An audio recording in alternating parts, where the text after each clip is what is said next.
First of all, I'd like to thank everybody for coming out, help us to commemorate and celebrate our 19th anniversary of Life Essentials. We want to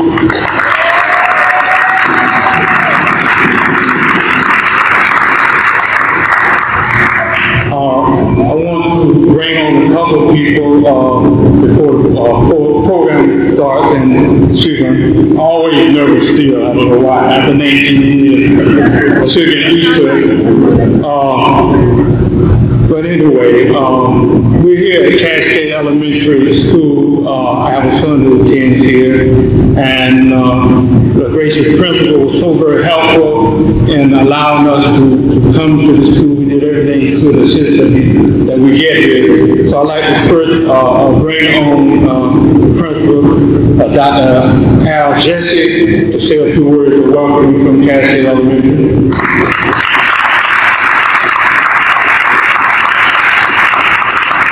Thank you, Mr. Warren. Welcome, everybody. It's hard to come back what we just seen, but it looks like Mr. Warren and company has got a great program in store for you tonight. Please make yourself at home. I want you to also meet my co-hard, our president of the PTA, Mr. Ron Farmer, also bring the words. Thank you, everyone.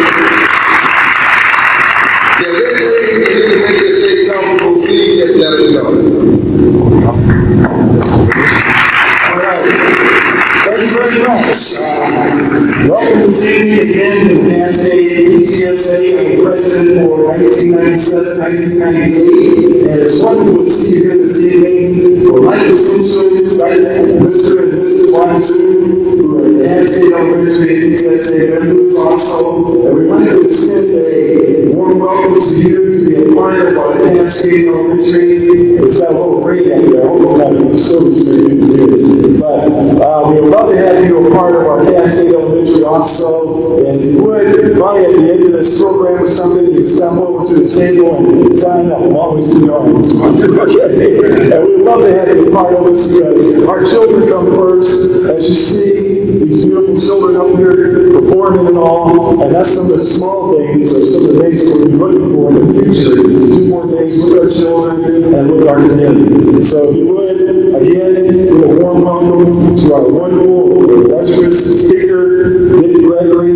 I think he's a wonderful person. He's a personal friend, and also he's very articulate. He's going to bring some good news to our wonderful community. Thank you very much, and enjoy yourself this evening.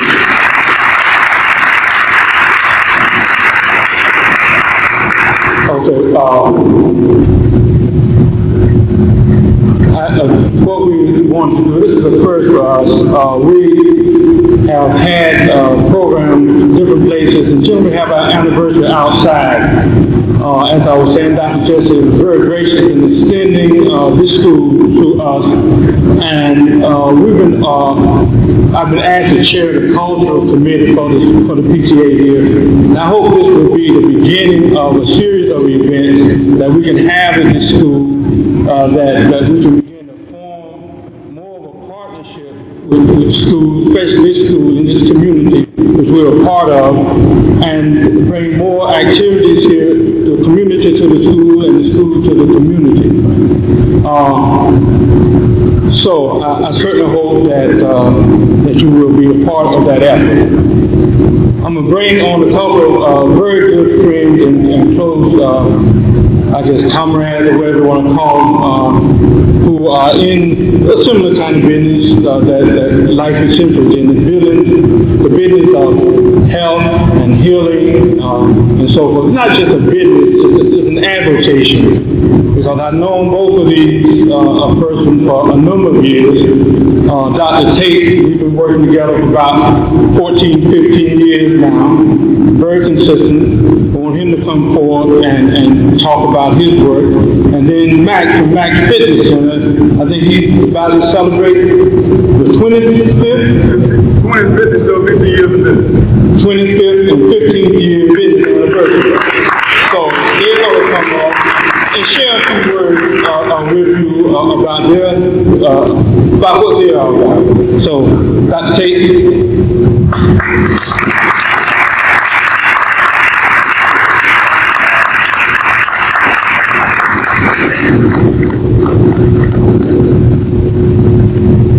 How are we doing this evening? You know, I'm anxious just as much as you to listen to what Brother Gregory has to say to us this evening. We know he's going to impart a lot of wisdom to us. Briefly, and I'm not going to take a lot of time, I want to explain a little bit about what natural healing is about. Too often, I hear people have conversations about what the concepts of natural healing is, and they're way off base. I was talking to some people yesterday in the health food store, and they walked up to me and they said, well, you know, Dr. Tate, I caught this cold. And I put my head down and said, oh, no. And you caught a cold. Oh, yeah, I was around some other people, and they were coughing and sneezing, and I woke up the next day, and I was congested, as if, you know, some bacterial germ had your name on it. You know, when you came close, it attacked you and caused you to go through a crisis. The point I'm making is that our lifestyle, what we do, determines 90% of our health conditions. You know, we got throwing environmental poisonings and, you know, bad air and bad water and all those kinds of things. But 90% of our health crises come from what we do. What we eat, what we drink, whether or not we exercise, whether or not we drink enough water, our attitude, our lifestyle, whether or not our body cleanses properly. Too often we want to blame something else. Bacteria or germs seem to be the popular thing. It's blamed for the cause of sickness and disease. Being under too much stress can cause sickness and disease. All that does is trigger the problems that we already create in our system. And in the brief time that I have, I want to give you one principle in natural healing that always stands out. And that is that most causes of sickness and disease are due from our lifestyle. An accumulation of poisons in our body over a period of years. We're not talking about what we ate last week or what we ate last month. We're talking about garbage that we've been accumulating in our body for 10, 15, 20, 30 years. If we walk around today and feel like we're fine, feel like we're healthy, and tomorrow we're ill. It didn't happen overnight.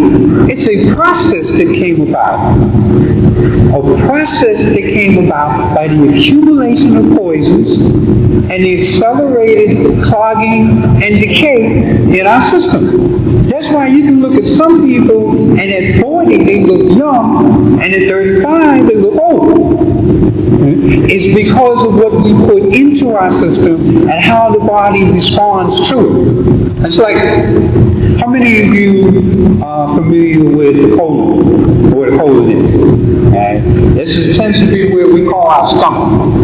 You know, all my stomach. Stomach's up here. Our colon is here. It can accumulate years and years of garbage, fermenting, spoiling, and distilling in your body. Think of this, for example. You had a meal yesterday. You had leftovers. Put the leftovers in a pot. You slide it in the refrigerator. About 2 or 3 weeks later, you look in the refrigerator and you say, what's that? You know you haven't looked in that pot for a while, so you know what it's going to look like. You almost don't want to look in it. You pull it out, you see all that fermentation and spoiling going on. It looks so bad that sometimes you can't even recognize what it was. It also looks so bad you have to stop for a second and think, do I really need this Tupperware bowl? Do I really need this pot? Or can I just put it in the bag and throw it in the trash? The same type of fermentation and spoiling goes on inside our body, in the center of our body. Then it reabsorbs back into our system, hampering functions, clogging the system, accelerating breakdown in the body. What we need to do as first steps, and what I try to do as a guide or coach or consultant, is try to guide you in a path that will help you start to remove those years of accumulated garbage before it causes premature death. Years of accumulated garbage that not only create a cesspool, but sometimes get as hard as this in your system. So when you become a vegetarian, I was talking to somebody this morning. See, I was a vegetarian. I've been a vegetarian for 8 years. Now all of a sudden, my rashes coming out of my skin, my sinuses are all clogged. I'm going through these health crises. But I've been a vegetarian for 8 years. What we tend to forget when we start to change our lifestyle is we still have to remove the old junk from the body. Saying in order to have the new, you got to get rid of the old. You've got to get rid of that old accumulation in the body. Otherwise, it's like a time bomb ticking away. So we've got to exercise, we've got to drink our water, we've got to start eating foods that are more from the earth instead of that quick foods. We have to start helping the body in that accelerated process. So if I want to leave you with a couple of things, 2 things you want to think about. First is water. You've got to get water in your body.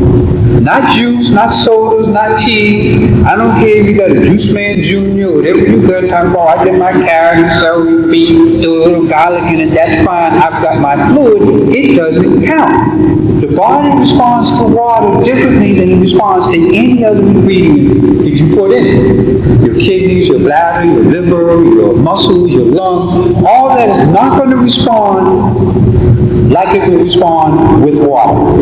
And I don't mean a glass or 2 a day.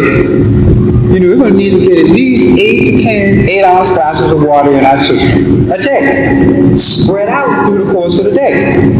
Don't do like some people that say, well, I know I need to drink my 8 glasses, so they line up a half a gallon in front of you and try to drink it all down at one time. Body can't handle that. It's too much, too quick, so you have to spread it out through the course of the day. Take it almost like medicine. Because if you try to put that on at one time, the body can't assimilate it. That's like saying you need 3 meals a day and you're going to get them all in right now. Your body cannot handle that. Water is the first thing. Second, you want to be sure that you're getting daily bowel movement. 1, 2 times a day, or a standard principle may be at least 1 good movement for every time you eat. Not every snack, but every time you eat. Not every meal, but every time you eat. If you eat nothing the whole course of the day, you still should average 2 to 3 good bowel movements most days. If you do not, then you start to accumulate poisons in the system. And that time bomb starts ticking away. You say, well, I only had a little bit. I only had some fruits and a small salad, so I shouldn't have much movement. But remember, we've got that old accumulation, fermenting, spoiling, and decaying in the body. We have to get that out before it kills us. So we have to get the water. We have to start doing things to help the body cleanse. Now, what I try to do is I try to, again, be a coach. I just try to kind of coach you through it. I'll call myself a naturopath, an herbalist, lifestyle consultant, but I'll never call myself a healer, because the body is the true healer. That's a God-given gift. Its ability to cleanse, heal, and rebuild itself indefinitely, provided we give it the right ingredients. So we need to start saying to ourselves, I'm going to make at least 1 change every month in my lifestyle and in what I do. So by the end of the year, you've made 12 major changes. And if you're not sure, there are enough people around that can help guide you through it. But we need to start making changes, because time is starting to run out on us. Now, I want to thank you for a few minutes. I'll be over here in the end of the session if you want to disagree with me or complain about something. I'm open to questions and I'm open to everything. And I want to thank Wanzu and Life Essentials for giving me an opportunity to speak to you for a few minutes.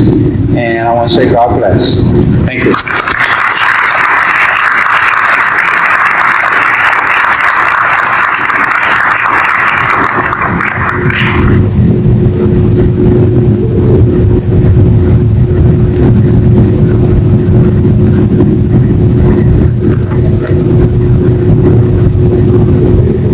How's everybody doing? Everybody stand up for a minute, please.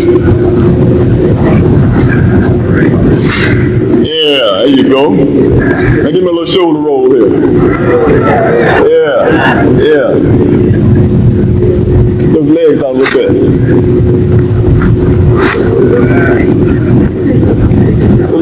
conversation a little bit there. King South. Okay, that's good. Thank you.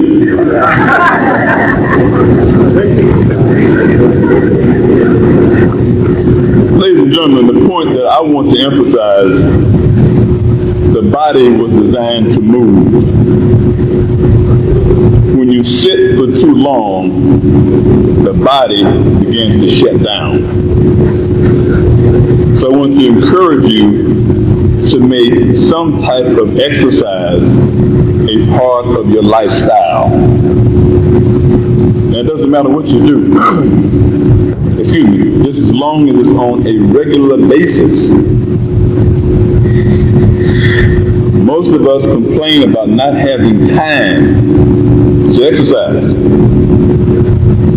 But just change your concept of it. Exercise is a tool that allows you to achieve other goals in your life. So it's just like education. You need it in order to be successful.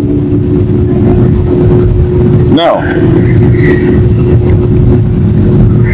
if you are interested in starting your own business, by all means, do so.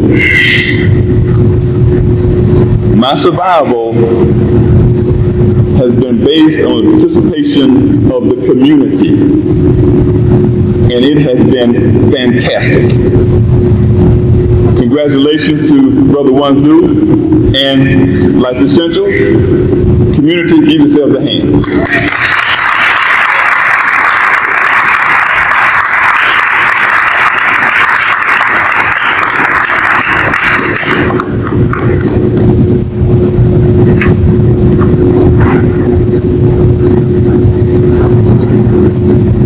I'd like to give them an applause again, please.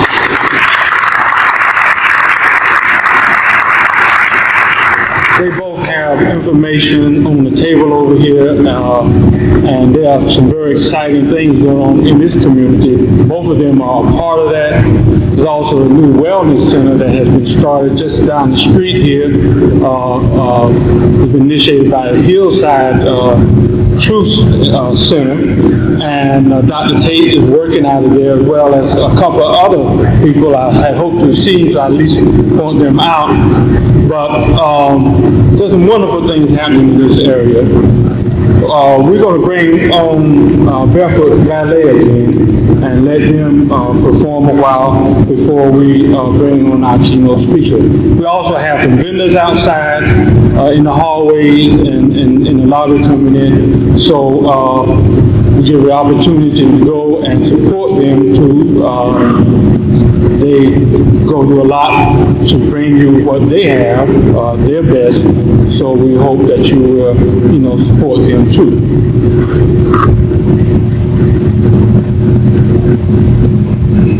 So we're gonna bring Barefoot Ballet back on.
And I was telling them about Dick Gregory, and I said, Dick Gregory is the second most influential man in my life. Only my father is influenced more than Dick Gregory. He said, boy, that's an awesome statement to say. I said, yeah, but it's true. He said, Dick Gregory has changed the way that I think. It's a difference when somebody gives you information. That's one something. But Dick Gregory has changed the very way that I think. And because of sitting under him for so many years and listening to him speak, I don't even view things the same as I used to. If a man gives you just information, then the next time new information comes out, you still may not understand it or you may not be able to see the truth. But when he teaches you how to think, when there's a new piece of information, you can see the power of perception and you can begin to see the truth. I sat under Dick Gregory for years and years and years. He comes to our show each year, lectures for 3 days, and I sit there and listen to him. And all types of revelations are unfolded each year. Each year is something different, something new, and each year I learn something. And I've even understood a different dimension of Dick Gregory because I used to think that Dick Gregory was just a man who read papers and magazines and was able to simply understand things from just reading papers and magazines. And I saw him do something else. I saw him pull people out of the office and just begin to tell and stuff that you just can't. I thought you tell people one lady put your hot water.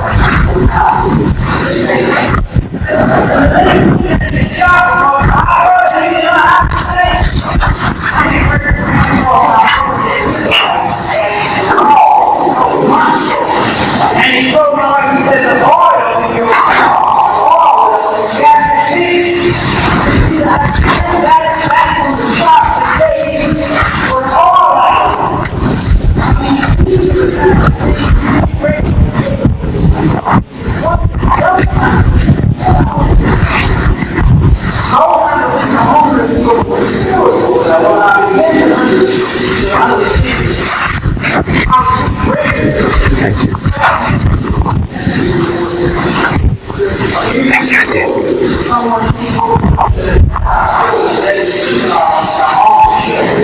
He said that he owed me Gregory $1,000.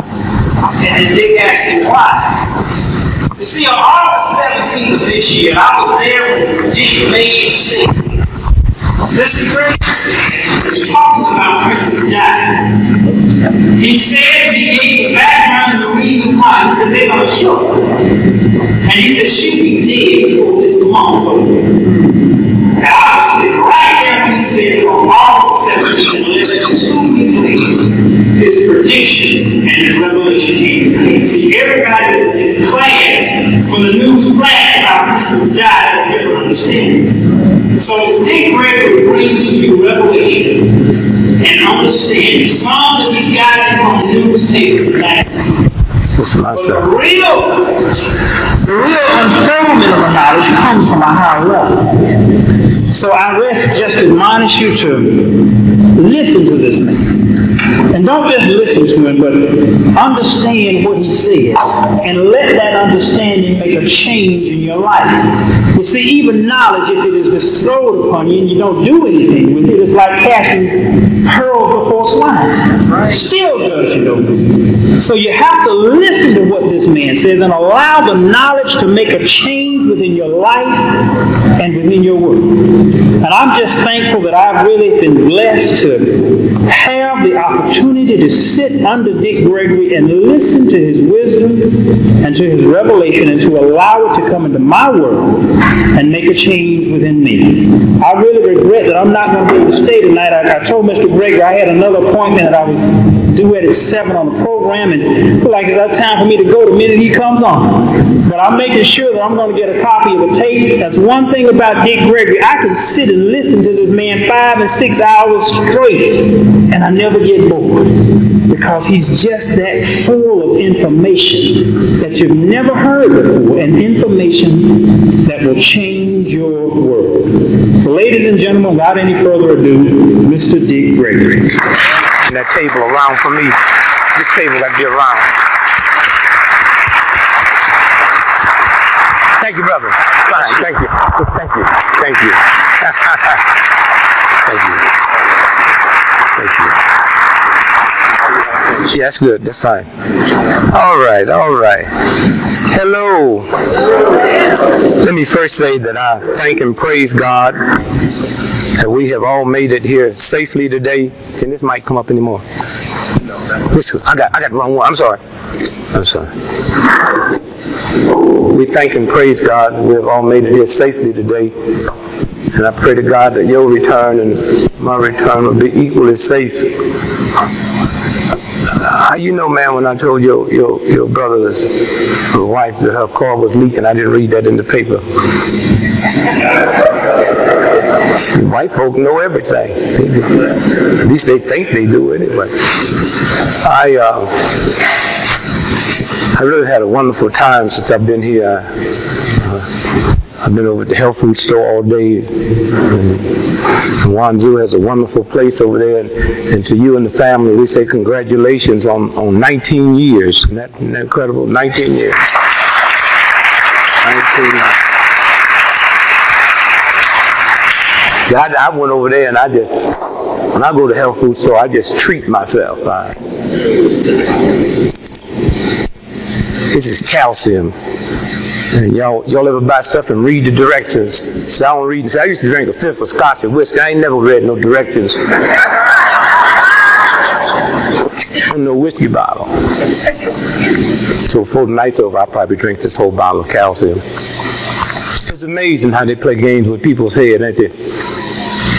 I mean, people don't know nothing about health, running around talking about taking too many vitamins. But you ain't never heard nobody, when they get a six-pack, talk about too much beer in here. When I was in college, I used to go hang out with some white boys, and they used to go, and those of y'all been to college with white boys, I don't know about the girl, they'll drink 4 or 5 pitchers of beer a night. A night. Y'all know what I'm talking about? Yeah. Friends, I mean, they're friends behind that first picture. My God, you can marry a sister of mine. I don't care who she married, as long as she loves them. That's when you get the signal. Didn't mention nothing about you being in love. Say she been in love. And then on that second picture, that's when you better start eating. Hey, y'all saw what happened, 2 months ago in Virginia? Huh? And everybody's upset because the Attorney General and them did not declare it a hate crime because that brother was with friends. He knew them white boys. They've been out drinking. But he didn't know that white boy got a limit. And then it go reverse. Nigga, did I hear you say you married my sister? Oh yeah, they reversed it. I be with my white friends. See, I got different types of white friends, you know. Normally when I'm talking, I tell white folks, the white folks I be talking about, because if y'all know me, you know, most of my audience have always been white. I mean, that's just the price I charge that most black folk can't afford me. Hey, I ain't no, you know, and I just tell the brothers and sisters, I'll give you a break, and I tell white folks, I'll give you a break because I know y'all gonna tell them. Yeah, first they say, how come you got 2 prices? I tell everybody, I got 2 prices. I got one for black folk and one for white folks. Now, so we get that out the way. And my white brothers and sisters there, you hear me talking about white folk there? Trust me, I am not talking about you. That's right. See, I advocate that it ain't but 5 white folks on the whole planet. And the rest of y'all is imposters, because white ain't got nothing to do with a color. White is attitude. And if you ain't got some big billions of bucks in the bank, you can't have the attitude. And you black folks in America, y'all done mess white folks up because y'all mad at the wrong white folks. White folks y'all couldn't help you if they liked you. You serious? They'll kill them on the way to get me. I'm talking about Queen Elizabeth type white folks. Now them bees my white folks. Queen Elizabeth make $300 million every 24 hours just interest on her money. Oh yeah, and them type of white folk don't lie. They say we going to war to protect our interests.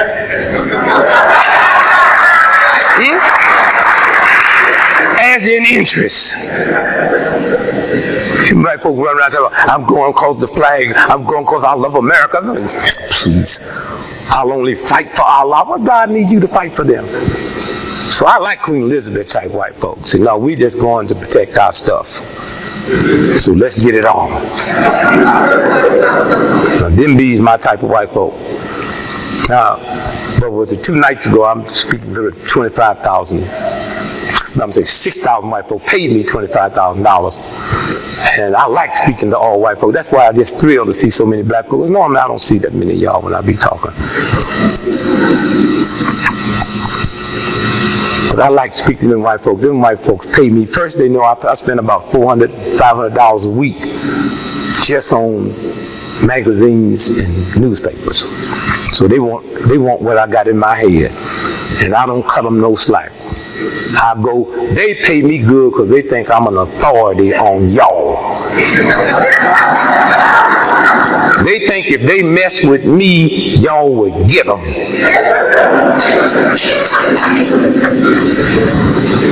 I don't let them ask me no questions. I intimidate them. I just walk out. The other night, and I said, all black folks is on welfare. Now let's get to the next issue. White dude sitting on the front row, he humming and said, you just can't say that. I said it, boy. all black folks is on welfare. Well, why do you say that? Because every time I pick up the paper, I'm tired of reading about white men in America is upset over affirmative action because black folks is taking y'all's job. Now, you're not going to have it both ways. Either we all on welfare or we got your job.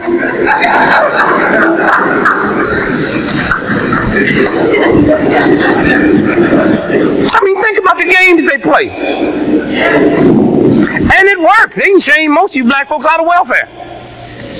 Black folks run right up. I don't want no welfare. How can you be stupid enough to hate free money? Some black folks up there talking about, I don't want no welfare. They're on their way to play the lottery number. They don't want no welfare. My mother was like that. I was 9 years old. I saw this funny look on her face. I said, Mom, what's wrong? She said, she just went to the mailbox and got that check. She said, well, I just be glad when we get off welfare. I took that check and said, Mom, look, it says aid to dependent children. You're not on welfare. We are. This is our money. You just the administrator of this check. White folks that messed around gave you an executive position. You can't even appreciate it.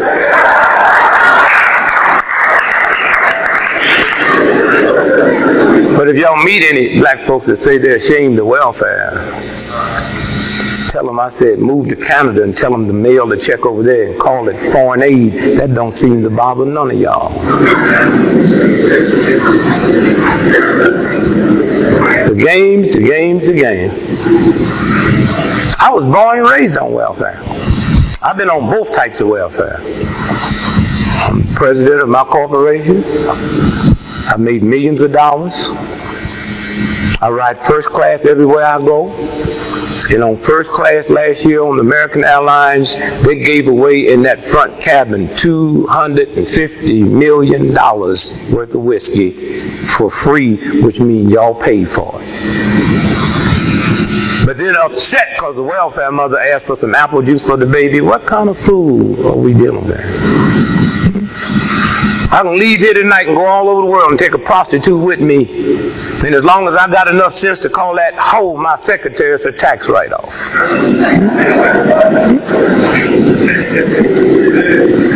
Campaign reform is going out the box, and ain't nobody gonna mess with it because nobody in America is gonna mess with power because you know they'll hurt you.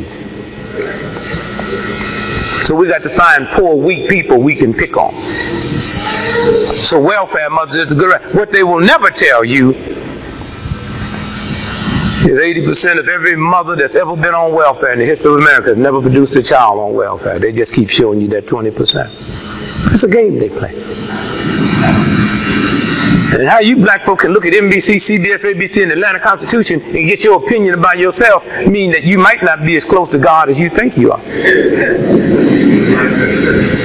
I mean, they just put it out there and y'all run back with it. I'm so damn sick and tired of hearing black folk talk about black men in jail. Everywhere I go, I see black men. Black women walk like, there's a shortage of black. No, you just ugly and evil and couldn't get a man if you was the last woman on the planet. Give me that crap. Do you know more black men showed up 2 years ago at the Million Man March than we got in jail? No, don't clap. Hear what I'm saying now. And white racist system had convinced you that march wasn't going to be a success.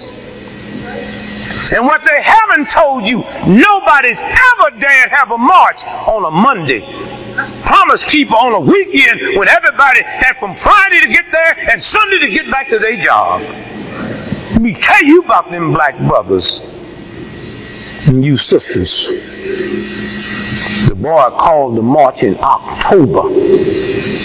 Not in August when school was out and you had some vacation time.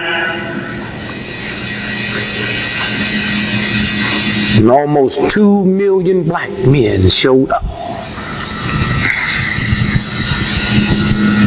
Far more black men showed up there than what we got in jail. Why every day y'all talk about niggas in jail, but don't talk about all them black men that wasn't in jail that showed up on that Monday because NBC have not told you to talk about it.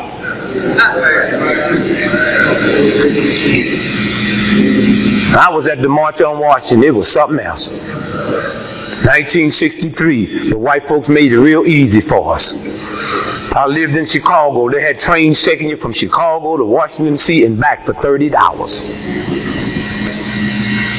When we went there 2 years ago, a white racist system didn't cut us no slack, baby. You paid full price.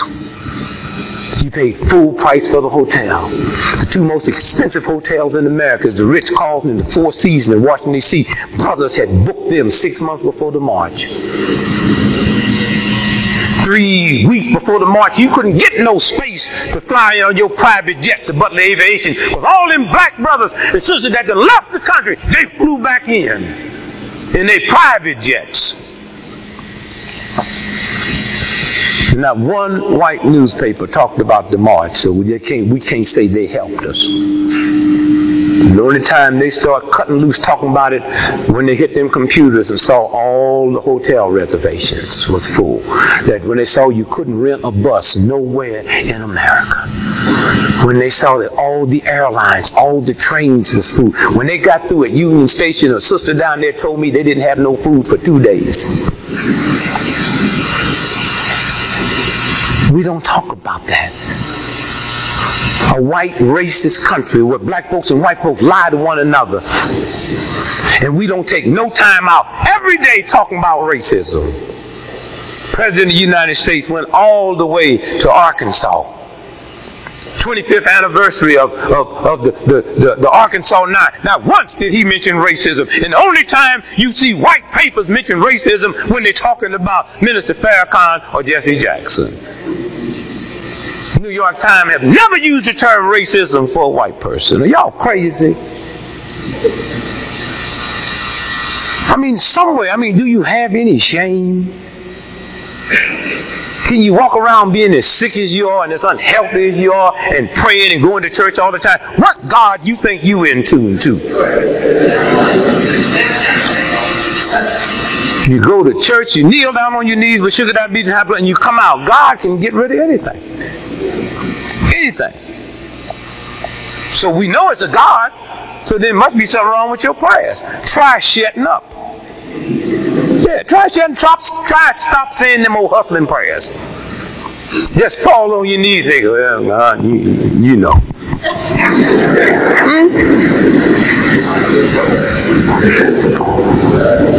Yeah, they still debating how many black men showed up at the Million Man March. I told Minister Farrakhan, I went to his house 6 months for the march. I said, my brother, they're not going to give you a fair account. Oh, you say, now this go fine. Say, my brother, let me tell you about Allah. I said, man, you don't have to tell me about how much power it is in praying to the east, but the last time I checked, the march was taking place in the west.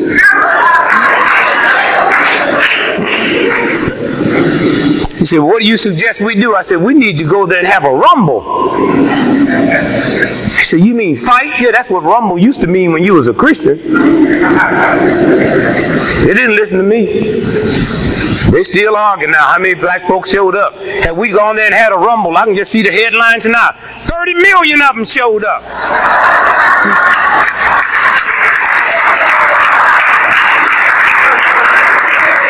And 5 million of them attacked this 75-year-old white woman.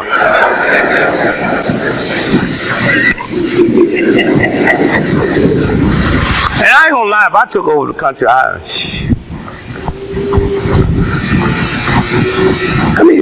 they got these rockets and probers. They got this thing on 4th of July, landed on Mars and sniffed the rock and sent back a 10 billion year history. But they can't make my old lady a pair of arms that don't run.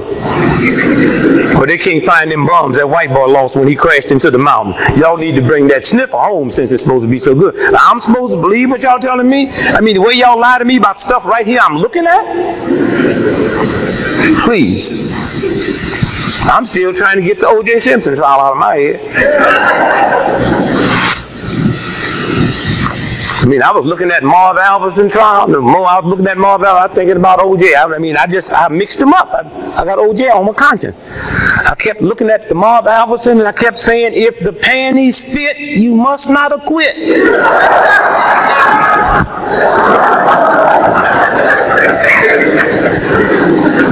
Oh, Marv was cool. I'll be honest. I'd never heard of him because I don't care that much about sports. I care a lot about physical fitness. I don't care that much about sports. And so after he got busted, then I kind of checked him out, and I didn't realize he's like one of the premier. I mean, he makes big money announcing sports. Because some of y'all knew that, right? And this woman, she wasn't even a white woman that busted him. She's from El Salvador or Santo Domingo or something. And they're going to let some South American woman come in and bust a prime white boy? Please. I'm not saying he didn't do what they said he do, but this is my America. That boy made somebody mad at NBC. He either hit on somebody's wife, or after that trial come out, might have hit on their son. Remember, white folk loved Bill Cosby. I mean, you couldn't find nobody that loved Brother Bill any more than white folk until he made the mistake to say, I want to buy NBC. And the boy had no peace since, from killing his son to he can't crack the top 40 in his ratings. But they loved him before that. Them white folk loved him. They let that boy advertise tapioca. You know how that white boy feel about his pudding now. Bill be walking through the Jello. And after that nigga been in the Jello, white folks say, give me some. He was their man. Now, it wouldn't have bothered the white racist system had Bill Cosby not had the money to buy it. Oh, they'd have been writing editorials. Well, what a nice thing for a black man to own that. But the boy could have backed it up. He gave $20 million to Spelman. Then the next thing you know, he got this tragedy going on. And some girl named Jackson said, Bill's my daddy.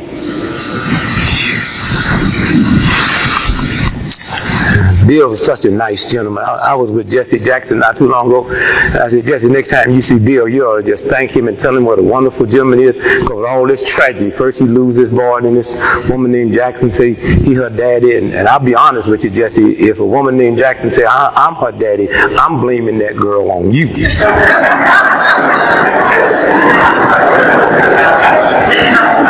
I will call up your family and say, y'all come on in town and meet your new sister.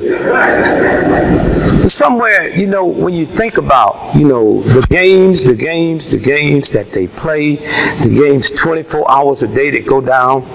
And like I said, they can go up. They got a satellite up there right now. I can take a picture of a stamp outside this building and can tell you if the stamp's been canceled or if it's fresh. But they can't give us a right count on the million man. Is it something about nappy hair and gravity?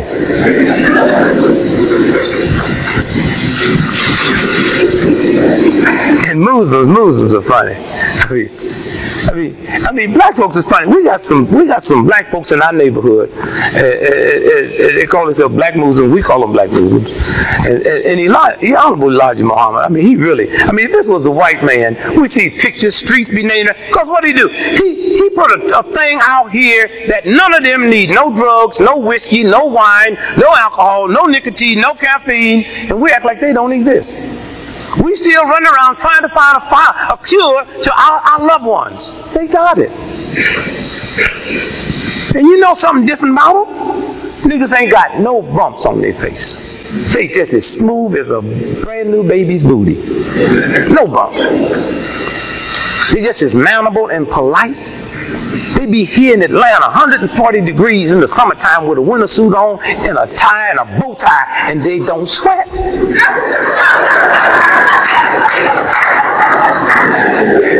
And y'all walk past them like, I ain't gonna lie to you. If I wasn't into my stuff and had my body together, now I ain't gonna lie, I ain't gonna join the Muslim church. I kidnapped me one day. I put that nigga, you gonna tell me how come you don't get hot? Here, smoke this cigarette. Snort this cocaine. Nigga, what kind of nigga is you?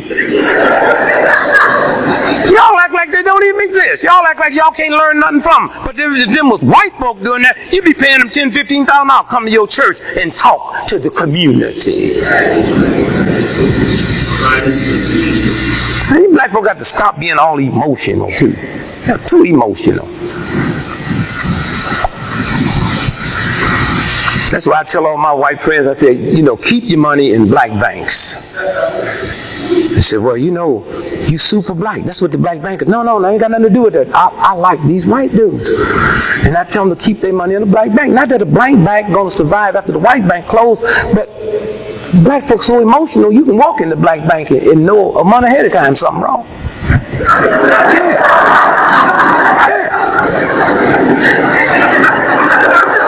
I mean, I'm around some white folks in New York City, Chase Manhattan. They don't have no emotions. Cold-blooded white boy. I'm in the Chase Manhattan last Friday, and this cold-blooded white boy selling this 98-year-old white woman a 30-year CD with a straight face.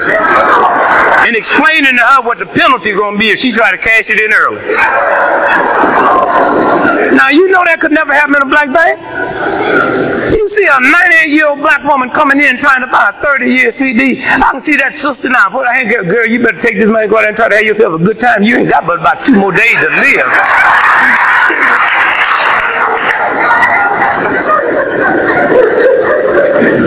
I told my wife, we safe in the black bank because you just tune into the emotions. You can tell when something wrong in the black bank. You walk in, tell her sleep. Guard reading the warrant ads. My wife said, that don't mean nothing. I said, rather I check for $5. She wrote I checked for $5. They cashed it with pennies. So she could say that they got 3 dudes ran in and said, this is a stick up. Teller fell on the floor and laughed. Said, if you want some serious money, you better go across the street and rob Safeway. The games. Emotional. I was looking at what's the brother at the National Baptist Church, Lions. I mean, did y'all follow that? And you couldn't make a more stupid statement than he made. That's emotions. I mean, y'all know what I'm talking about? I mean, here's a brother, he over in Africa with a woman. I can't say it's his woman because I ain't talked to him, but he with a sister. His wife at home signs the deed to a house. Y'all know what I'm talking about? $700,000 house with him and her name on it. So she go there and set the house on fire. Did y'all follow that? She on her way back home and hit a tree. Did y'all, come on, y'all know what I'm talking about? The police show up because of the accident and she tell about she set the house on fire. Now what kind of emotionalism is that?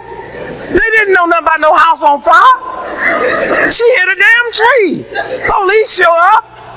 She got good insurance. She said, my husband and this old no-good woman, they got a house together.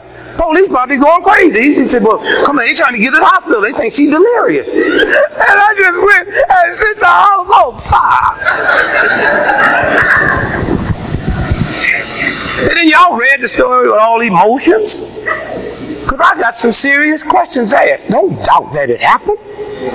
I mean, I'm married. Suppose my wife looking through my stuff and find a deed with another woman's on it.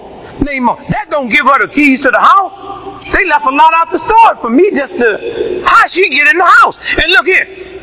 You got a $700,000 house down on the water. You ain't just left town, you left the country. You got good locks plus a good electronic system on that house. How she get past the security without tipping it off? How come somebody didn't know she was in that house? Y'all's emotions gonna get y'all in trouble. I'm not saying the brother didn't do it. I'm just saying what they feeding me. Then it happens on Sunday, but the news don't hit till Wednesday. They held it till Wednesday. So that tell me white folks negotiating. If you do this, we won't do this. Then they catch up with him in Africa on Thursday. He was just strolling down Africa in the fatherland with his lady on his arm. He said, wonder what them white folk doing over here. You'll know in a few minutes. They went over and broke the news to him. He got back on a plane and hurried up back. Then he got all emotional. Did y'all hear the press conference? These white folk just doing this to me because they don't like to see a brother that's making it. Out of all the stuff you can blame on white folks, I mean, you could even blame that on them. But just don't be stupid. Don't have no emotions. I mean, if I was in Africa and my old lady go through and she signed a deed, $700,000 house with another woman's name on it, and set the house on fire, and the press come to me, I do like them white boys do. I have no comment. Why y'all always feel y'all got to answer white folks? When they came out against Ebonics, they ran to Jesse. Jesse Jackson, what do you think about against Ebonics? I'm against Ebonics. How can Jesse Jackson be against Ebonics when that's all he taught? Up with hope, down with dope. That's Ebonics. What in the hell is down with dope? Smoking a reefer under the coffee table? Y'all always feel like y'all got the answer. White folks take a mic up in front of you. What do you think about it?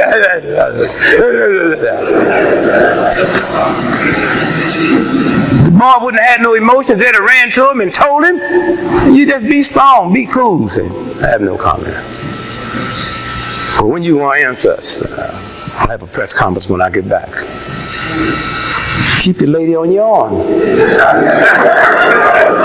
Get off the plane. All them white boys will be there. I'm only talking to Jet Magazine.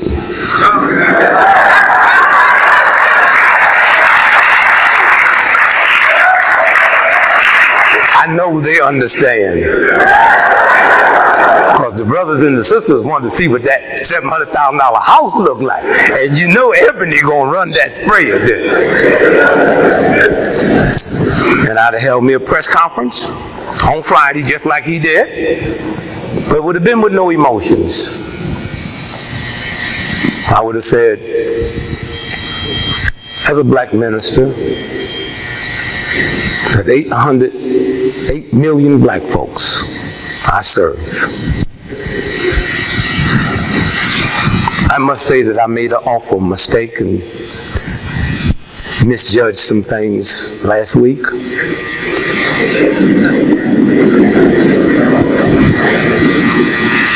I went to Africa. Come here, Mildred, with Mildred.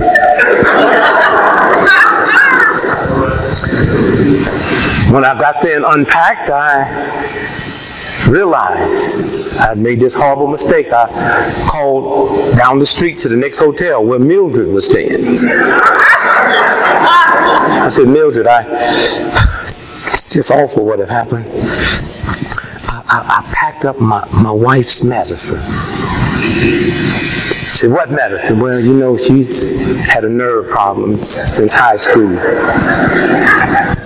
You know, she's really kind of crazy, you know, but these pills kind of keep her in check, and I got them with me, so no telling what might happen between now and time we get back.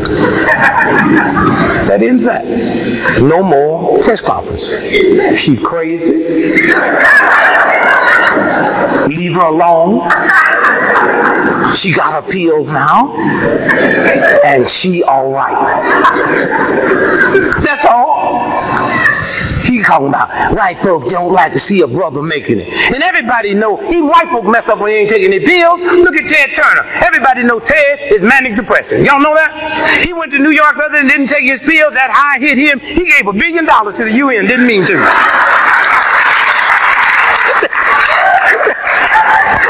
I mean, that thing hit him. Woo! He said, take my money. Jane's sitting there nervous. Like, oh, Jane, where are your pills? Then he got back and got his pills. It was too late then. He demanded all other rich people give their money away too. He said, oh, no. We take our pills, boy.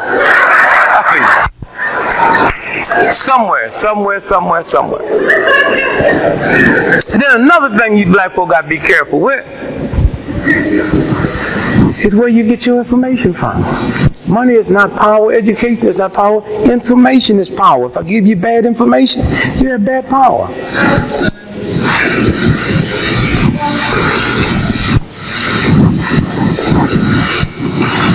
People who love you can give you wrong information and not even know it's wrong. I got it in my house. My mama messed me up before I even knew there was white folks. son, you got to be twice as good as white folks. Why would you even program that filth into a child? That's like telling a child that because you black, they're going to change white folks' dollar for $1, but they're going to change yours for 38 cents. Why would you prepare a child to take an insult like that? And then call it love. There's a universal God integrity in your body, and that God force say, anytime you stoop below my dignity just so you can eat or be safe, I'll destroy you from the inside. That's why you got your sugar diabetes and high blood pressure. That's why you got more sickness than anybody on the planet. You make more money, got more education, have a high standard of living than most white folks on this planet. But you have sickness that far surpass third world poverty-stricken countries. There's 1 billion people on this planet that make less than $1 a day, and their sickness don't match yours. And you don't even have the wisdom and the knowledge to stop by and say, God, what am I doing wrong?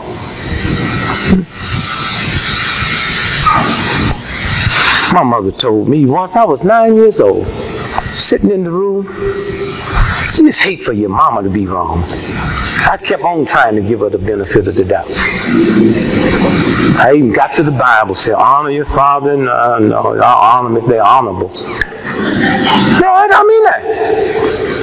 I ain't never said the Lord's Prayer and asked God to lead me away from temptation. What God gonna lead you into a whole house and first? That line don't even make sense. So I know somebody changed that. Lead me not into temptation. God gonna lead you into a dope house and a whole house. Y'all better start using your God-given intelligence when y'all read stuff that other people done tampered with. Just cause it's the church don't mean nothing. Look at the Pope. The Pope didn't go to Mother Teresa's funeral, but showed up at Bob Dylan's concert. Tell me when she gonna be a saint. One thing I like about the Catholic Church, they taught me that prayers work. Yeah, prayers work. You can tell the way them priests been ripping off them little big boys. You know prayers work. I can just see priests ripping off that boy now praying and say, God, I know what I'm doing is not right. So I'm not going to ask you to forgive me. Just baffle their mind so they won't remember it for about 40, 50 years. And it worked.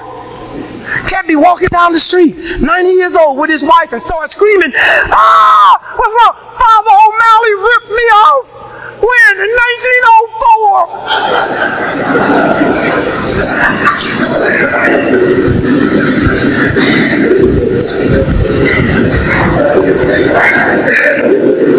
Honor thy father and mother. I mean, Hitler's children are supposed to honor him because he's their daddy. Are you some kind of fool? Oh, redneck, cracker, Ku Klux Klan, nigger-hating white boy that'll lynch you from a high tree, and you gonna tell these children to honor him because he's their daddy? You must be some kind of sick. Honor you if you honorable.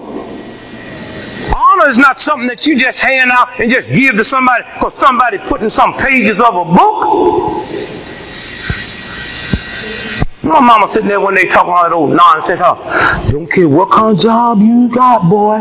Just be the best. Now, that was really feeling good there for a minute. I knew something kind of went off when she said job. Something said, where's she coming from? She said, I don't care if you ain't doing nothing but washing toilets. Be the best toilet boy. I got to walk. What the hell I want to be the best toilet boy in the world for? Y'all crazy. Let me make toilets. Well, I want to be the best shoe shine boy in the world. Let me make shoes. Mama, since you programming this young mind, don't program me into nothing negative. Again, y'all better start listening. Black on black crime. What is black on black crime? And I tell white folks, I tell y'all white folks, y'all better start listening to black folks because they might be talking about y'all. See, black folks ain't saying we shouldn't do crime.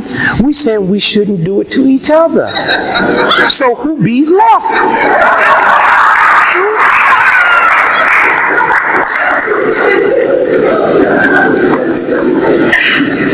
I keep saying, what's wrong with black on black crime? If we all went to China tonight, who you think killing Chinese in China? And if we go to Italy tomorrow, who you think killing Italians in Italy? And if 98% of all white folks that was murdered in America last year was murdered by white folks, and they ain't talking about white on white crime, why are you talking about black on white crime? It's talking about defamation. They did it to the Jews, Hitler, right before he rolled on them.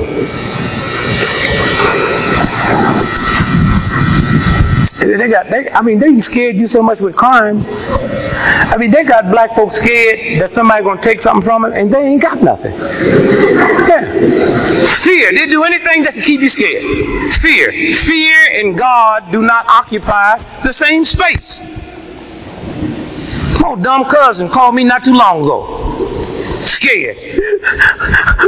Brother Greg, they're going to repossess my car. What must I do? Don't park in front of the house. Car green, painted black. Repossessors is not the smartest people on the planet.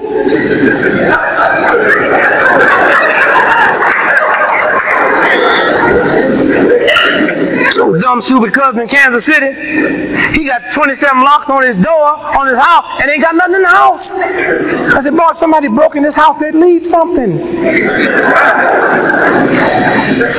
House so small, he stuck the key in the door one day and stabbed 12 people. And they was in the backyard.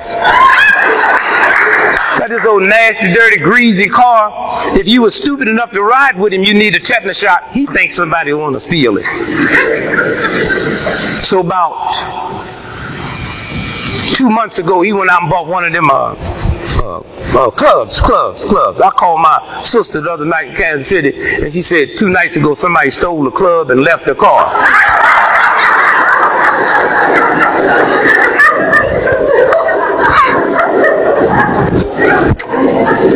Fear?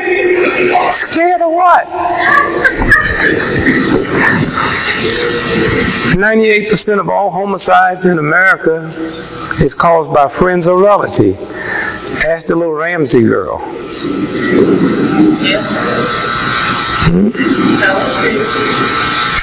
96% of all homicides in America is caused over arguments, not breaking and entry.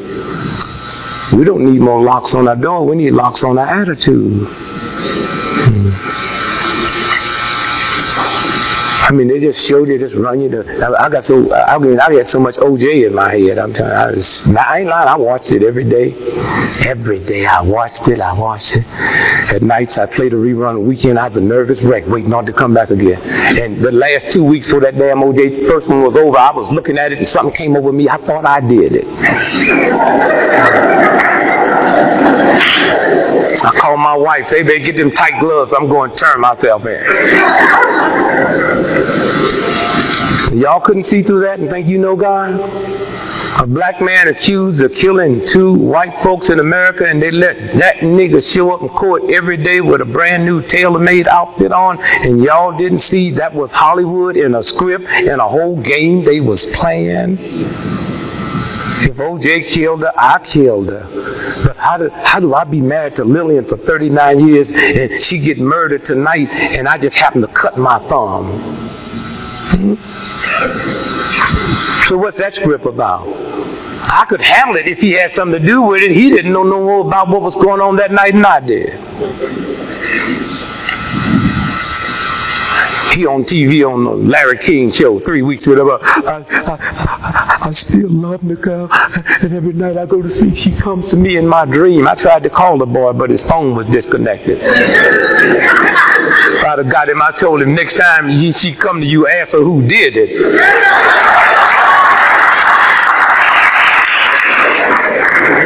How you gonna kill somebody in America, all that blood, and ain't no bloody footprints leading away from the...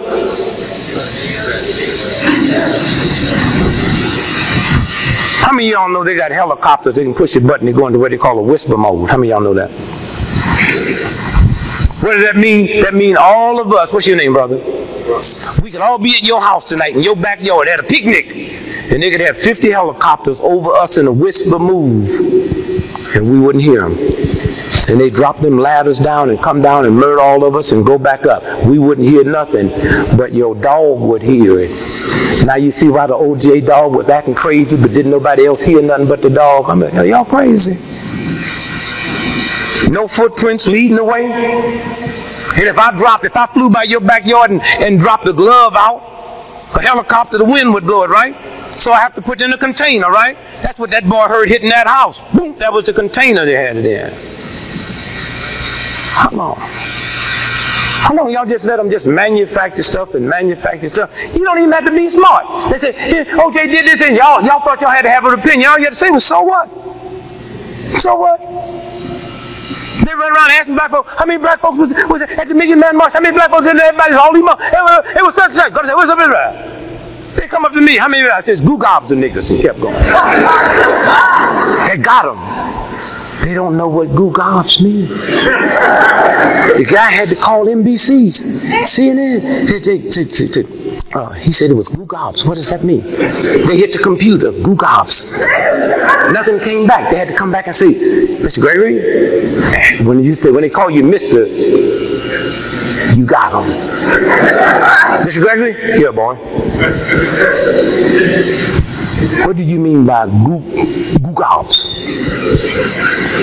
And that's when you get them. You put that deep look in your eye, like wisdom is slipping in.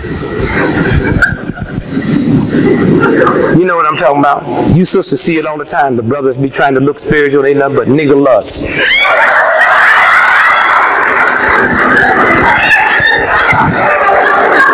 Hey, sister, what's your sign?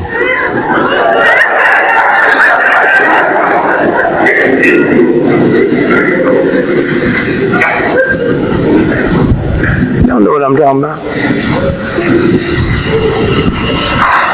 Reaching your throat like the white folk do when they get ready to lie. Well, you want to know what goo gobs is? Have you ever been out in the wilderness? And as far as you can see where the sky meets the earth. That white boy said, yes, yes, yes. What do goo gobs mean? Well, goo gobs mean there's some niggas on the other side of that.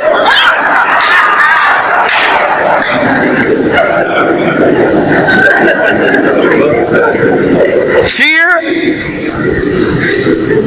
Scared of everything.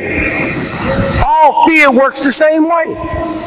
When fear transferred past this fight or flight thing up here, it ain't no such thing as good fear and bad fear. Fear is fear.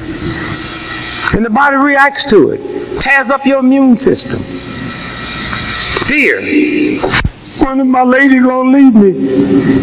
I wonder if I'll have my job. I wonder if I can get this new car. You're always worried about something. Then after you get it, now you wonder how you're gonna pay for it. You already got it.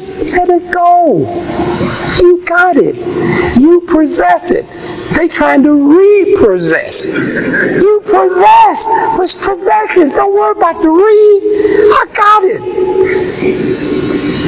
They call y'all be lying. Tell them I'm not home. Never lie to a bill collector. Ask yourself a simple question. First, did I get the stuff? Yes. Second, do I have the money to pay for it? If it's yes, then the next question, am I going to pay for it? If it's no, go for it. Now, the easy one is, did I get the stuff? Yes. Do I have the money to pay for it? No. Am I going to give it back? No. Then go for it. Don't be walking around all scared every time the phone rings, scared to answer it. Go pick that phone up. Hello. Dick Gregory, yeah, this is Dick. They don't know what to say when you say it's you. They've been trained that you're going to say you're not there. When you say it's you, they got to run to the manual. What do you say when they say they there? Huh? He come back. This is not you. I said, boy, how old are you? You're 22 years old. Let me tell you something. I've been owing this company this money for 38 years. I mean, boy, before you was born, I owed this money to these folks. What make you think you gonna collect it in your lifetime? When I first got married, that was the only problem Lillian had. She couldn't handle debt. You know, she over at University of Chicago, over there with all them educated folks over there at University of Chicago, rated one of the top 3 schools in the world. We get married. When we gonna pay Sears and Roebuck? You act like we got some money. We don't have no money. And when I get some money, Sears and Roebuck is not my first priority. And Sears and Roebuck knew I wasn't going to pay for that stuff when I got it. On the back of the application, they said, who going to pay for this? I said, your mama.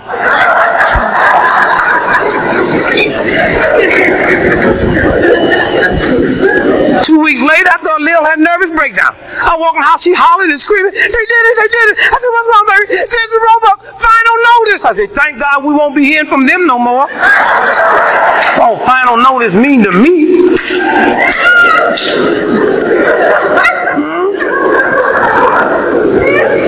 The games.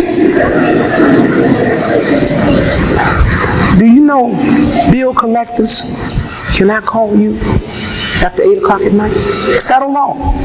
Federal law. There ain't no law that you can't call them. I call my bill collectors home 3, 4 o'clock in the morning. I try to catch them doing something. Stop doing whatever you do. I want to discuss this bill.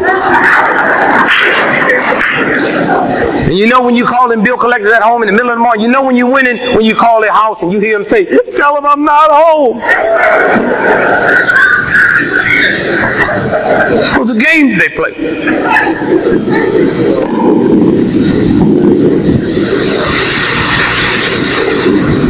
Somewhere when you stop and think about the games, and after you do everything you can, and them little low-level intimidators, when they can't get no money from you, then they send it to a different level. They send it to them PhDs, them psychiatrists, them sociologists. Oh, they have a different tack. Hi there, guy. When can we expect a payment? I said, well, I'm not in control of your expectations. Matter of fact, you can expect the payment all the time. Matter of fact, my brother, you sound so positive. Have you checked the mail this morning? Fear. Then I hear people talk about how awful it is to be black in America today. Black? Bad to be black in America today? Try Biloxi, Mississippi, 1942. It's great to be black in America today. I mean, think about how much never before in the history of this planet have anybody made the progress that we black folks have made in America, even with black folks and white folks lying to one another. Hey, Michael Jackson's a good example of progress in America. I mean, think about it. Here's a poor black boy born in utter poverty in Gary, Indiana, ends up being a rich white man.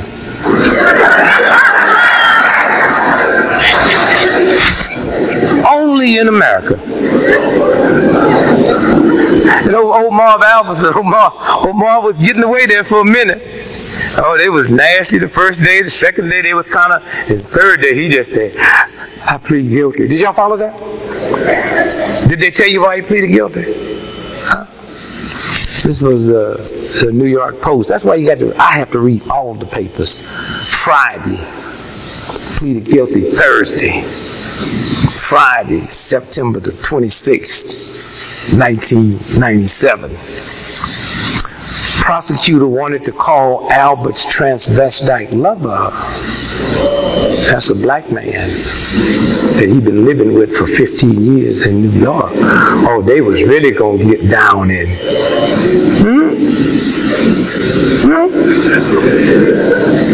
There it is. I didn't make it up. There it is. See it right there? See it? Can you see it, miss? See it? What's that say? Prosecutor wants to call Albert's transvestite lover. And then in the inside, it tell you who that nigga was. Albert been taking care of him for 15 years. And then that next day they released the 911 tapes. Didn't y'all hear that? Did anybody hear the 911 tapes? That was released on Albert. The woman when she was making the call to the police. That's very important. No, none of y'all heard it? You heard it. But she said she was on a payphone, remember? And they said, well, where are you? And she couldn't make out the street name. She said, I'm on 20th, and then she made it out. And they said, what happened? And she said, this man had bit me and had brutalized me and sexually raped me. And she said, well, where is the man now? Remember that? And she said, he's in his hotel room. Remember that? And they did not go and arrest him. And she told them where he was. And he never got arrested and didn't know anything was going on. I didn't say he didn't do it. He didn't know that there was no legal stuff going on until a grand jury indicted him secretly and held a press conference. That's the way they do in America when you mess with the wrong people. That's right. That's what I mess with the wrong people every time. I say, ain't nothing you can do to me. So what you gonna do? Lie on me if you want to. Who cares? None of my friends believe what NBC say about me. CNN asked me the other day, Mr. Gregory, you've been fasting for 30-some years. What do your doctor think? My doctor been dead 27 years.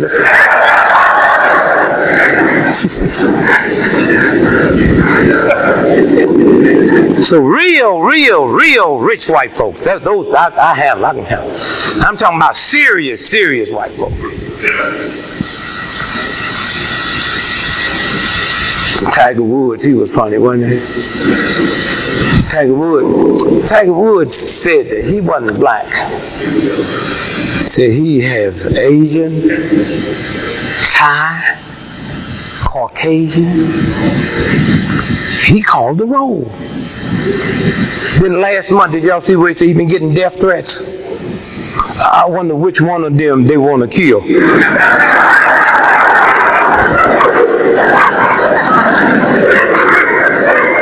Well, that old crazy white boy got what's that white boy telling about them collard greens? What's his name? Fuzzy. Oh, Fuzzy didn't call off no tie-dye. He didn't call off no white dye. He didn't talk about no lobster Newburgh. He talked about a nigger dish, boy. I sure was glad they kind of cooled that one out, because if they'd have kept running that one and kept running that, and they'd have kept printing in the white paper about collard greens, and next thing you know, white folks would have tasted them, and next thing you know, white folks would have taken a liking to them. You know what happened to the price of stuff when white folks fall in love with it. I mean, the price of collard greens would have went so sky high, eating collard greens in the ghetto would end up being a spectator sport. Progress? I mean, do you know what we're doing? Progress? I mean, think about it for a minute. Progress. How far we've come in such a short period of time.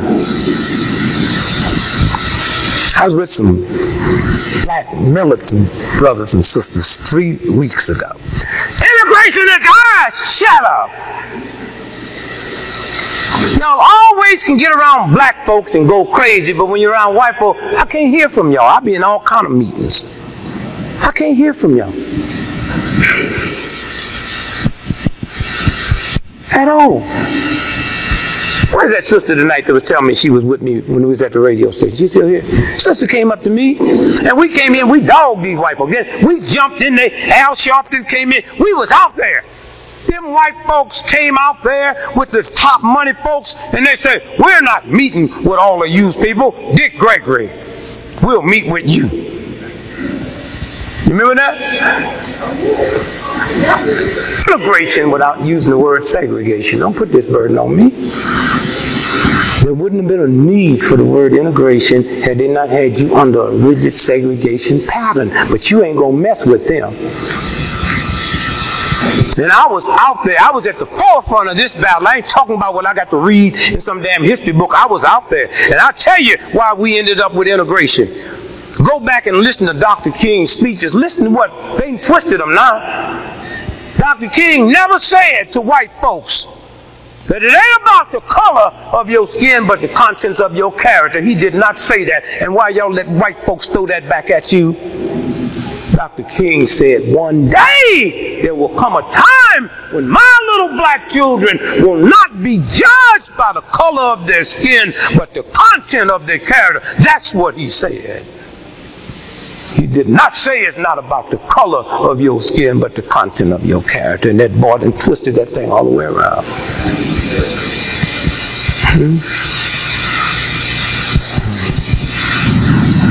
I was there on the front line. Me and my wife. My oldest daughter got arrested when she was like 2 years old, and my second daughter got arrested. She was like 13 months old. We were sitting in the street in Chicago. When I was in jail that night, I had Lil in one jail and the children in another jail. And the guy said to me, "You don't look sad." I said, "Sad about what?" "Well, they took your 2 children and put in jail." I said, "Did you hear what my one daughter said?" My second daughter, she's 13 months old. When they snatched her out my wife's arm, she looked at me and said, "Dad, we in trouble." I wish my mother had got me in a situation when I was 13 years old that I would have known we was in trouble. I didn't find out we was in trouble till I was grown.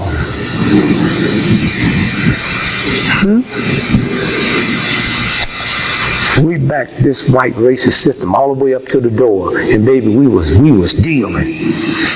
Old folks, young folks, short folks, tall folks, black folks, yellow. We was marching. 80% of them was women. Marching every day.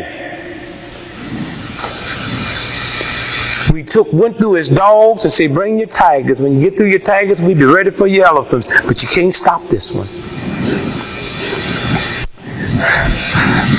And then one day we backed him up against the wall, and he threw the door and said, "What you want?" And we looked behind us, and y'all wasn't there.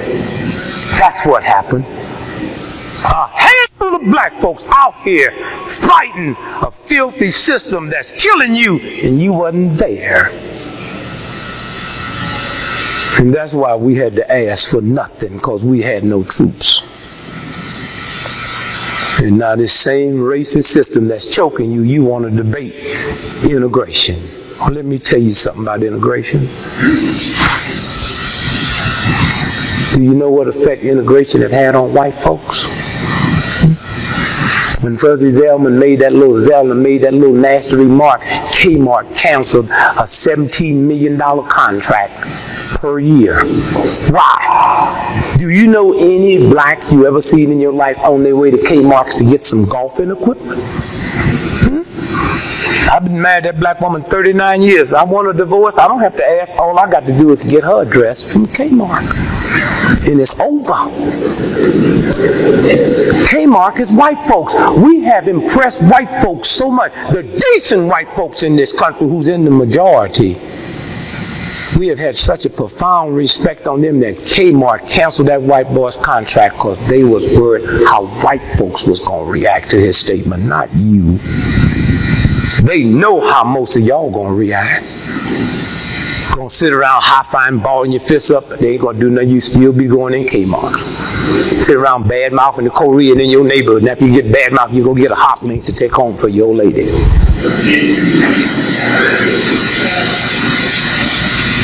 Koreans selling all the wigs and black women wearing them.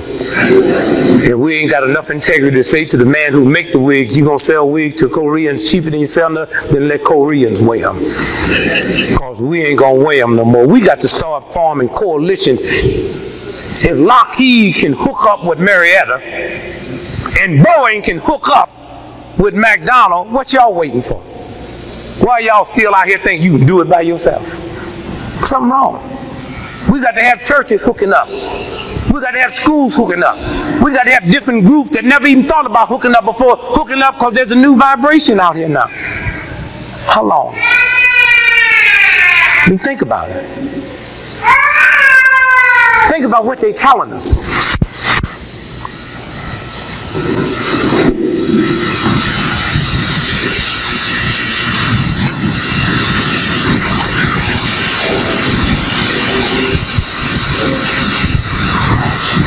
In Texaco,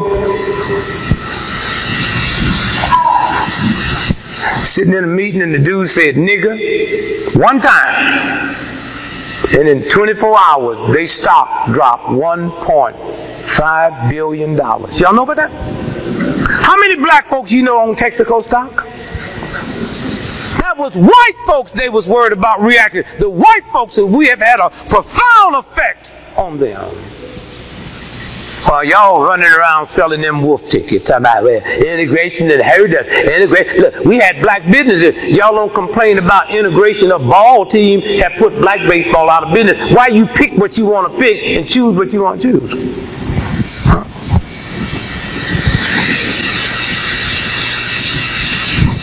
One thing about powerful white folk, real white folk like Texaco,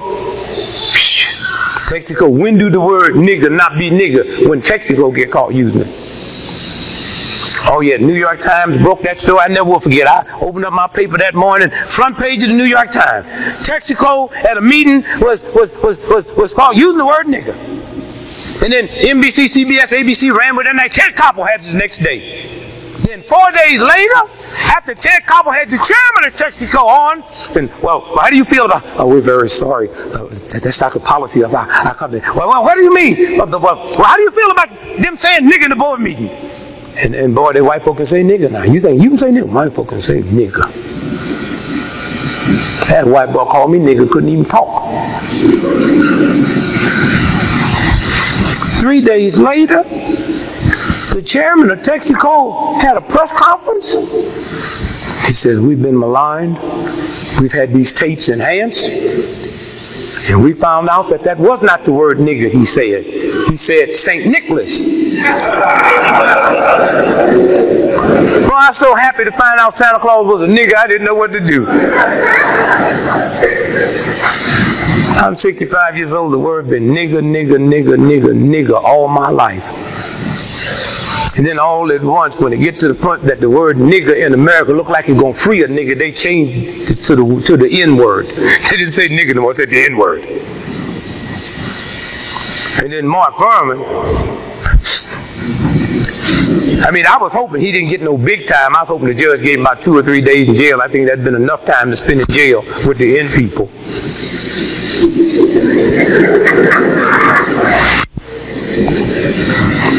Mark Furman said nigger 40 times, but Mark Furman didn't have no Texaco money, so all 40 of his niggas stayed niggers. See what big money would do? Matter of fact, I was a little surprised that the judge didn't give Mark Furman some time, but put him on 2 years probation and fined him $200. He said nigger 40 times, that's about $5.20 a nigger. But you know, God is good.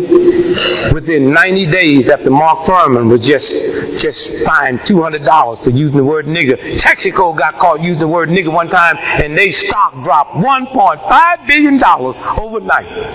Woo! I ain't gonna lie to you, at them prices, I'm about ready to be one. Oh, we have made a difference. And I mean, when I first wrote my book, I put the word out there in everybody's face. Nigger, nigger, nigger. That's what I named my book. Take it out the closet. Dedicated to my mother. Dear Mom, wherever you are, if ever you hear the word nigger again, remember they just advertised in my book. And when that whole Mark Furman thing came up, nigger, oh, the sales went up now. I've been knowing Mark Furman lived in Idaho. I just got his personal address the other day, so I sent his wife a case of niggers. Put a little note in there, take these niggers to bed with you. Please. How long? So where do we go from here? Take care of your body. Take care of your body.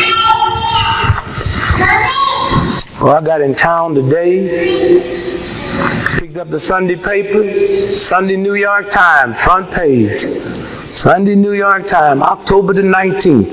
Analysts expect health premiums to rise shortly. 46% of all hospital beds in America was empty last year. Not because Americans is not sick enough to fill them, they've been priced out of the hospital. And there's going to come a day that ain't nobody but a handful of rich folks in America going to be able to afford to go to the hospital. What they're really trying to tell y'all now, and y'all better hear them, that you better start being responsible for your own health. It ain't too many things we can be responsible for, but my health is one of them. You talking to somebody that know I went the whole route. Fifth of scotch a day, 4 packs of cigarettes every day, went up to 365 pounds. Nobody was worried about my health. Now I just give me a bottle of calcium and drink it all down. Hey man, it's too much calcium. Too much calcium. As long as I was drinking whiskey, I wasn't a nut. As long as I was smoking, I wasn't a nut. After 360 pounds, I wasn't a nut. Man, I got that health food. I'm a health food nut. Walk, walk, walk, walk. You black folk, all y'all ought to start walking, walking, walking, walking. Walking, walking, walking, exercise. Not running, walking, walking. You use 30% more muscles when you walk than you do when you run. I feel better running, ain't got nothing to do with how you feel. People feel better under cocaine. We talking about violating the body. Walk, walk, walk. And I hate to even get involved with black folk tell y'all about health, because the first thing y'all be telling me today, I hear y'all now. I heard what you said about walking, but I got a bad leg. Walk bad. Walk the same way you do when you be buying them lottery tickets. You know what I love about the human body? You can do anything you want to do. That's that human thing. Anything you want to do, you can do.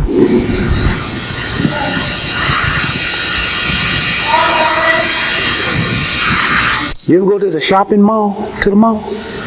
They got 40,000 parking spaces out there for cars. All of them are full except the handicap. And you know they ain't coming. And you better not park in there. You go to the drugstore, handicap parking. Supermarket, handicap parking. Go to jail, handicap parking. Come to school, handicap parking. You know where there ain't no handicap parking? At the liquor store. They say, you want this bottle? You get out that wheelchair and come on in here and get it. You need any help? I don't need no help to get my whiskey.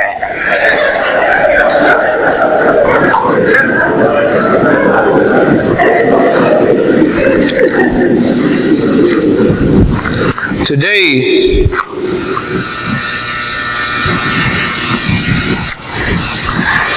it's a strange day to be here.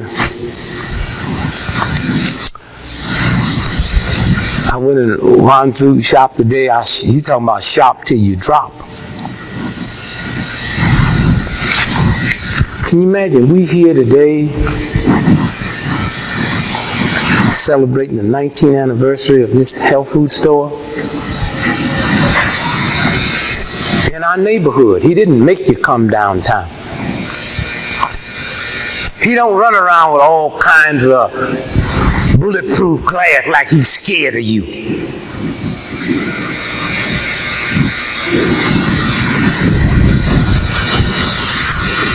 I came in today, picked up your paper. I was born October the 12th, 1932. I'm 65 years old. Front page headline of your paper, funeral services Tuesday for Coca-Cola CEO. He's also 65 years old. He was never born on welfare. I was. I made millions of dollars, didn't behave myself, lost it, made millions of dollars, didn't behave myself, lost it. They repossessed me out of my house with the whole world looking. I just laughed. You serious? I was looking for a house when I found this one. I'm 65 years old. I said to my wife 3 weeks ago, I'm 65, you 60. We've been married 39 years. We haven't had a prescription filled since we've been married. Here's a man here.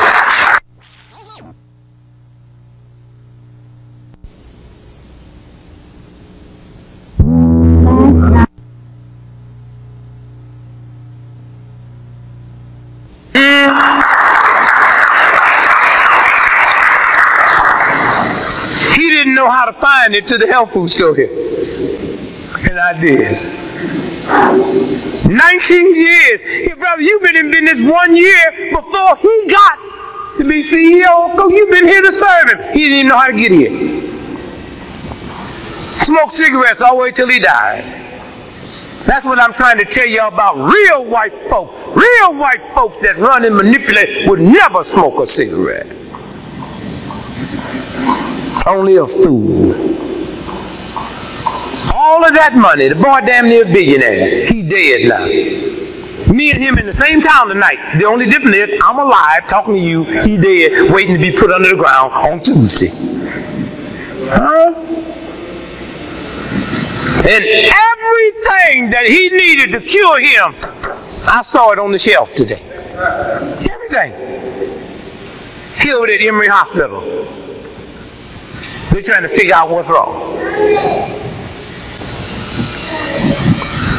Take care of your body.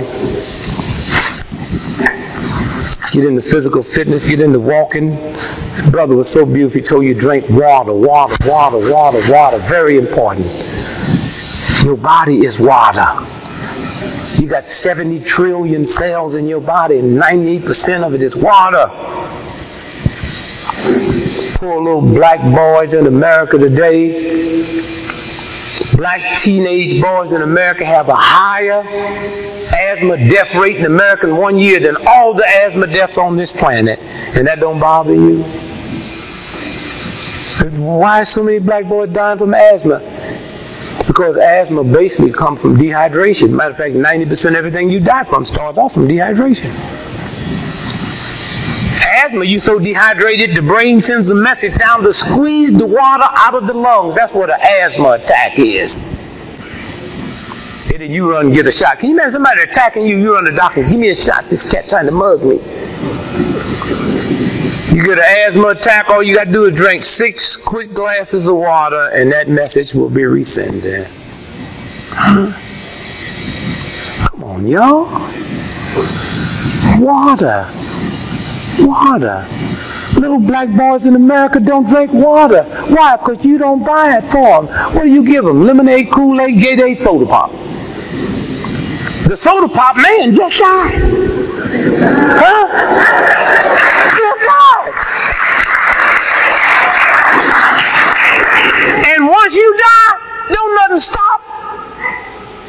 Oh, they might put the flags at half-mast at the Coke building, but they ain't going to say, we're going to stop selling Coke for 24 hours. Come on, our brother that's luck. Come on, give me a break. Take care of your body.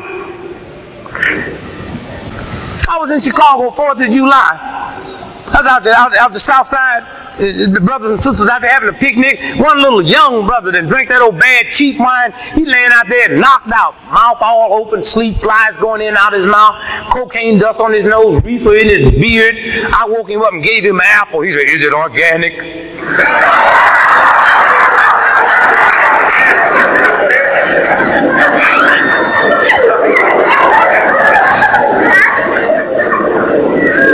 Take care of your body. Get up in the morning and do you some exercise. Stop with all that old negative stuff. Oh, buddy hurts. Pray to God. You believe in God? Pray to God. Meditate. See it leaving. Get up in the morning. Just rest. Relax. Trick yourself. Make like you ain't going to work. That's how I beat that job. Yeah, I made like I wasn't going to work so long that I didn't have no work to go to. White boy fired me just because I was happy. So why are you happy? Because I woke up. See, I've been waking up just in time to go to work. No, I wake up 3 hours ahead of time, just relax. By the time I get to work, I be mellowed out. Time I get to work, all my cells being opened up, and they start talking stuff to me. Didn't sound right. Do what? I just be so happy walking through the burn around this nigga smiling. Just happy. Be like the Muslims. You ever see the Muslims in the morning? All of them look like they going to work. Ain't none of them got no jobs. Muslims be out there selling bean pie in a damn suit and a tie and don't get no grease on this. But they ain't never had but 2 bean pies. You ever seen a Muslim with a big old sack? They don't have no sack of bean pies. What are y'all really doing? I ain't never seen a Muslim with 5. I ain't never seen a Muslim eat a bean pie. That's right. I bought a bean pie for a Muslim the other day. I said, you eat this.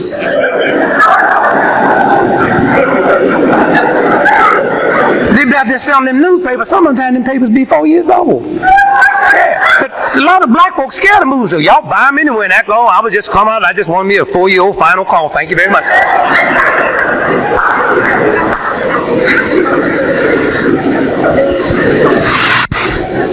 Oh, black folks, do you know who we are?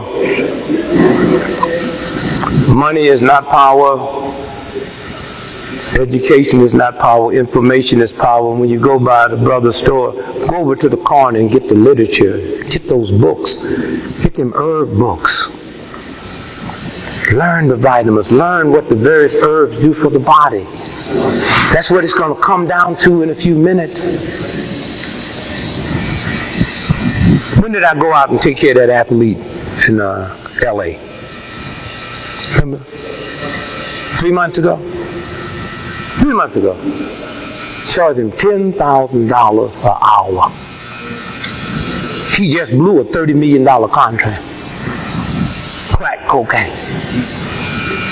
Bring me somebody that's been drugged out for 30, 40 years. I'll get him back to you rinsed out clean in 18 hours. I got it all out the herb book.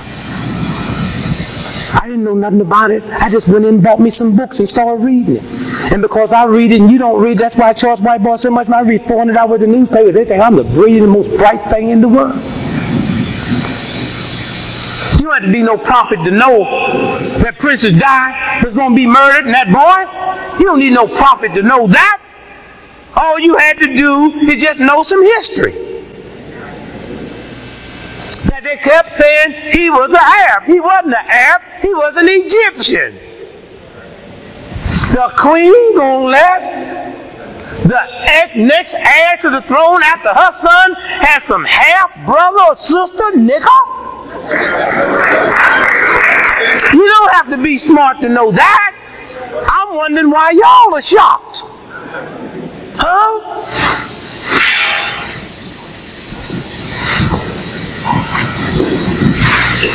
This is Queen Elizabeth II. Have y'all, any of y'all remember Queen Elizabeth I? Married to George III?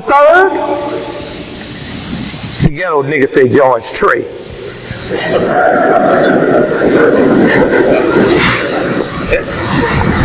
Queen Elizabeth I had a sister she loved named Charlotte. Before the queen married the king, her name was Mecklenburg. So her sister's name, Mecklenburg. And they were so happy. She's your sister, she's married to the king, and you just feel so happy for her. Oh, Charlotte, she loves you. And then one day, Elizabeth looked at Charlotte's hair, and Charlotte's hair started getting nappy. And Elizabeth said, Charlotte, what has Papa done? I said, well, we can't mess up this good thing, so we're going to send you to the New World. And y'all know the story? Or am I the only one knowing? They sent her to America. Gave her big bucks. Say, we love you, but don't mess up my thing, girl. Oh, the girl goes, Charlotte, y'all need to go to history. Y'all need to go to the library and check out Charlotte Mecklenburg. Girl did good. Did so good, they named a city after her in North Carolina called Charlotte, and just happened to be in the county of Mecklenburg. Mecklenburg County is Charlotte's last name. And you know they weren't going to let that happen over again. So Di, she didn't know that. She just so happy talking about, I'm just so happy. Well, you better be. Quick. That's how they do things. So on the 14th of August on the radio show I do in Washington, D.C., I said, well, both of them probably be dead for the end of the month. And they was dead, so they played that tape all that Monday. Everybody called me. CBS, NBC, 60 Minutes. Come on, now don't go. Y'all think I'm stupid enough to believe I knew what was going to happen, but y'all didn't? That's all the stuff, how she was pregnant, and you remember when they massaged the heart? You see the massage. Did y'all follow that? So they cut open so they could take that baby out of it. Y'all ever known anybody have an accident and didn't die from the injuries, died from a heart attack? Yeah. Near break. Yeah. Here, turn to page 3. The next page. Next page. What's that headline say? Egyptians claim Diana assassinated. The number one paper in Egypt. That's the headline they had the next day after they was murdered. The Egyptian paper. The Americans don't want to deal with it because this paper is just respected as much in the Middle East as the New York Times is in the rest of the world. And they said, headline, Egyptians claim Diana was assassinated. You don't have to be no prophet to know that. And that car they supposed to have been in, that Mercedes 600, ain't but 12 of them in the world. You know, like they got a good Cadillac and a bad Cadillac, but they both called Cadillacs. What's that old computer boy's name? Bill Gates. Yeah, he makes $400 million a month. He can't afford one of them real Mercedes 600s. Because it ain't got nothing to do with your money. It's got something to do with you a real white boy. Okay. That one that the Queen rides in. You can take it up and drop it out of a 740.